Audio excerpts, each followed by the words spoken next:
I mean, I think they're working on putting some light rail between LA and San Francisco right now, some big project, which would be amazing. But it seems like if we just got the ball rolling on some of that stuff, that it would make life so much better. Yeah, I think it would, but I think it also boils down again to how much of an idea do people have that this would make their life better. And so these things typically have a high capital cost, and so cities and government need to invest a lot of money in these programs and these kind of transportation systems. And that's the whole idea of thinking about this all in terms of happiness, is that people can start to see that. And even the government and the companies that advertise these things, like there's benefits in cost savings for sure, and there's benefits for the earth, and that's okay. That resonates with some people. But the real benefit could be that it's going to make you happier to do this and make you more efficient. A lot of these things, the light rail here in Phoenix, you can work on the light rail while you're going into work, and you get a chance to sit and talk with people and just kind of enjoy your ride into work, right, rather than being stressed out.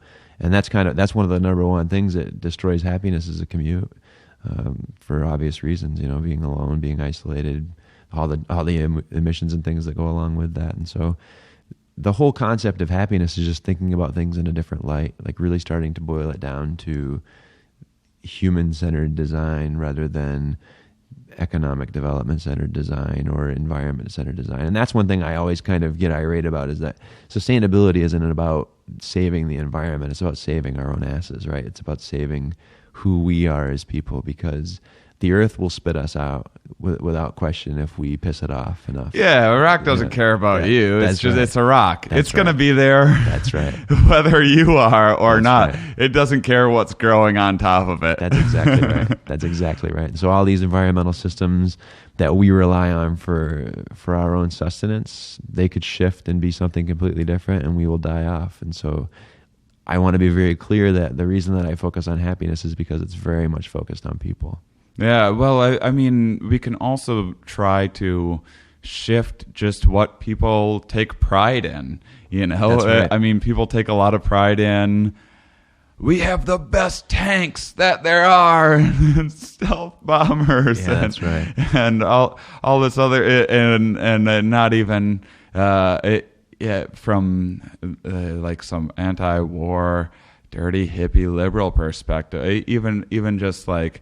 Even if we're saying, hey, maybe you shouldn't drive a big SUV anymore, doesn't even need to be about the amount of gas that you save, although that's a huge part of it. But it can just be like, hey, this guy's a douchebag. Yeah. Do you want to be a douchebag? That's right. and drive a big bright yellow Hummer around? Like, that might be cool for a day, but now you're just a dick. Yeah. And if we can start shifting that perception, that will be the incentive for people to start recycling, which I'm terrible at, yeah. and start using public transportation and everything, which I'm also terrible at. That's right. And I the thing is like, I'm just as guilty as so many people with all of this stuff, but it at least helps to start informing ourselves and start thinking about things